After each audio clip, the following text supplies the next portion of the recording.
सास बहू का झगड़ा। अनामिका की सास पुष्पा अपनी बहू को कुछ खास पसंद नहीं करती थी और इसीलिए दोनों सास बहू में आए दिन झगड़ा होता रहता था। सास बहू के झगड़े के चक्कर में अनामिका के पति मोहित की जिंदगी मुश्किल में पड़ गई थी। बेचारा बार बार माँ और बीवी के झगड़े को सुलझाता ही रहता था, लेकिन दोनों समझने का नाम नहीं लेती थी। वैसे तो सब कुछ ठीक ठाक चल रहा था, लेकिन एक दिन अनामिका और पुष्पा के अंदर जोरदार झगड़ा हुआ और बात कुछ इस तरह थी। बहू, मैंने तुम्हें कल अपनी एक साड़ी धोने के लिए दी थी।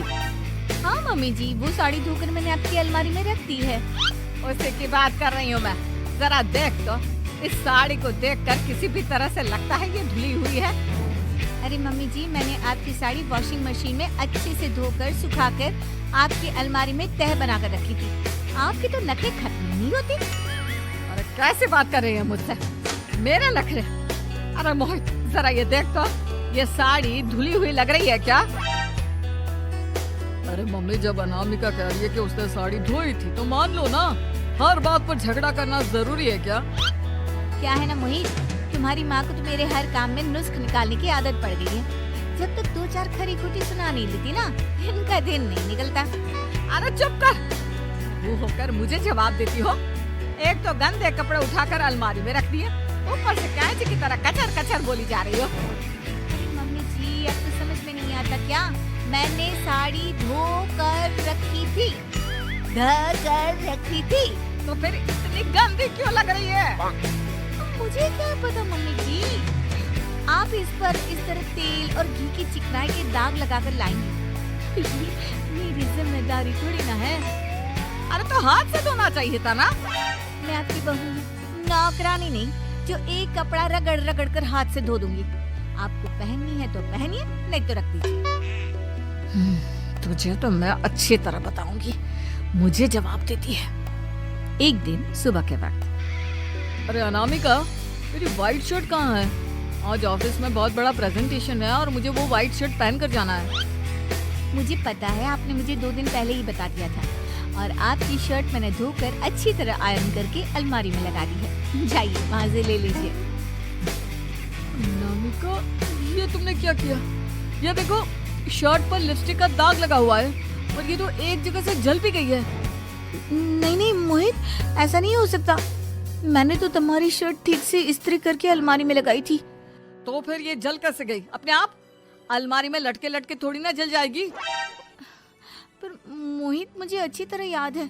देखो, अपनी गलती को छुपाने की कोशिश मत करो। और अगर शर्ट जल भी गई थी तो तुम्हें पहले बताना चाहिए था ना। मैं नई शर्ट लेकर आ जाता। अब ऐन वक्त पर शर्ट कहाँ से लेकर आऊं? मेरा इतना इम्पोर्टेंट प्रेजेंटेशन था, सब खराब हो जाएगा। अरे बेटा, क्यों परेशान होता है? ये देख, मैंने तेरे लिए पहले से ही एक नई व्हाइट शर्ट ला कर रखी है। लेकिन मम्मी, आप मेरे लिए व्हाइट शर्ट क्यों लेकर आई? अरे मुझे पता था तेरा प्रेजेंटेशन होने वाला है और अपनी इस बहू पर तो मुझे बिल्कुल भी भरोसा नहीं। क्या पता मेरी साड़ी की तरह तेरी शर्ट भी गंदी करके रख देती। और देख, वही हुआ ना।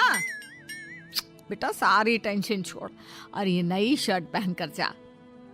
थैंक यू मम्मी, आज तो आपने बचा लिया मुझे। कुछ दिनों के बाद, अरे अनामिका, जानती हो, ऑफिस में मेरा जो दोस्त है ना अमर, आज उसका बर्थडे है और उसे तुम्हारे हाथ का चॉकलेट केक बहुत पसंद है। थोड़ा सा बनाकर टिफिन में रख दो ना प्लीज। हाँ हाँ, क्यों नहीं। मैं बहुत अच्छा केक बनाकर आपके दोस्त के लिए रख दूंगी। तुम्हारे हाथ का खाना खाकर तो वैसे ही मेरे ऑफिस के सारे लोग इतनी तारीफ करते हैं, क्या बताऊं। आप प्लीज एक अच्छा सा केक और बना दो, मेरी तो ऑफिस में शान बढ़ जाएगी। अनामिका केक बनाने के लिए रख देती है। पुष्पा चुपचाप जाकर उस पे ढेर सारा नमक डाल देती है। देख अमर, तेरी भाभी ने तेरे लिए चॉकलेट केक बनाकर भेजा है, तुझे बहुत पसंद है ना? यार, तू बहुत किस्मत वाला है। भाभी इतना अच्छा खाना बनाती है और साथ में केक भी। वैसे भाभी को थैंक यू बोलना। थैंक यू बाद में, पहले तो ये केक खा कर दे। बहुत मेहनत से बनाया है अनामिका ने। अरे यार, इस केक में तो बहुत सारा नमक है। लगता है भाभी ने शक्कर की जगह खूब सारा नमक डाल दिया है। अरे मोहित, तू तो अपनी बीवी की कुकिंग की बहुत तारीफ करता फिरता है। जरा पूछना अपनी बीवी से, केक में नमक कब से डलने लग गया?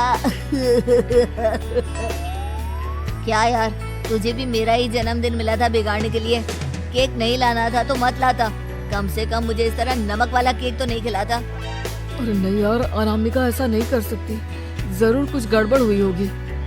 घर जाने के बाद अनामिका, अगर तुम्हारा केक बनाने का मन नहीं था तो ना बनाती, लेकिन मेरी बेइज्जती करवाने की क्या जरूरत थी? अरे आपकी बेइज्जती, ये आप क्या कह रहे हैं? मैंने तो सुबह आपको इतने अच्छे तरीके से केक बना कर दिया था। हाँ, लेकिन उसमें इतना सारा नमक डाल दिया था कि आज ऑफिस में मेरा अच्छा खासा मजाक बना है। मेरे सारे दोस्त हंस रहे थे मुझ पर। अरे बेटा, मैंने तो तुझे पहले ही समझाने की कोशिश की थी। एक नंबर की गैर जिम्मेदार है ये लड़की, कोई काम ठीक से नहीं करती। उस दिन भी गंदी साड़ी रखती थी मेरी अलमारी में और झूठ बोल रही थी। कुछ दिनों के बाद अनामिका देखो, मैंने अपना लैपटॉप चार्जिंग पर लगाया है, उसे अच्छी तरह चार्ज होने देना। मेरी एक अर्जेंट मीटिंग है, प्लीज बीच में से हटाना मत। हाँ हाँ ठीक है, मैं नहीं हटाऊंगी। पुष्पा चुपचाप से जाकर चार्जिंग का बटन बंद कर देती है। थोड़ी देर बाद अरे ये लैपटॉप चार्ज क्यों नहीं हुआ? और ये बटन किसने ऑफ कर दिया? अनामिका इधर आओ। क्या हुआ, क्यों चिल्ला रहे इतना? अनामिका, मैंने तुमसे कहा था ना, मेरा लैपटॉप चार्जिंग पर लगा हुआ है, मेरी अर्जेंट मीटिंग है। तुमने इसका स्विच ऑफ क्यों कर दिया? अरे मैंने ऐसा कुछ नहीं किया, मैं क्यों स्विच ऑफ करूंगी?